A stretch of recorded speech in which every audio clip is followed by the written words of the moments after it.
We have talks that Maduro is open to discussing anything that the United States wants to discuss in terms of what's going on in Venezuela. But this comes after 20 tons of gold has apparently disappeared from the country.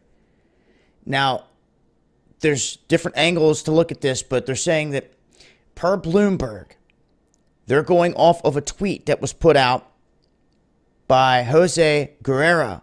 He is a former central bank economist who is basically tweeting out information stating that the equivalent or roughly 20% of the country's holdings in terms of gold had disappeared. Now, this Bloomberg article goes on to state that this plane that landed in Caracas basically pulled out of there with all this gold. Now, there's no other proof or evidence that they're showing here besides the statements that this guy made and the Bloomberg article. But they're saying that moving the 20 tons of gold bars, which is worth some $840 million, occurred shortly after the UK denied the request from Maduro to get his $1.2 billion in gold back. They kept it, and we're still eyeballing the situation to see if they stay sitting right here where they're just going to keep the gold. That's going to say a lot to a lot of other countries, and they could start pulling their gold if that's the case.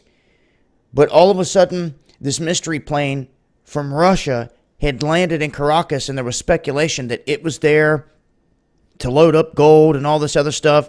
Russia denies that. Of course they would. That plane could have brought mercenaries in. They keep talking about all this stuff going out. What if they brought mercenaries in? No one said a word about it. Could have held over 400 people on that flight. And yeah, they could have put some gold or anything else on it and took it out of the country.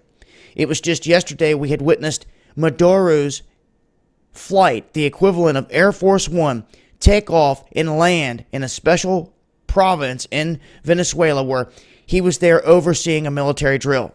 We were able to track this by flight radar online. If we, the civilians, can do this, the military can surely do it, which means they've already had their chance to blow the guy sky high or out of the sky.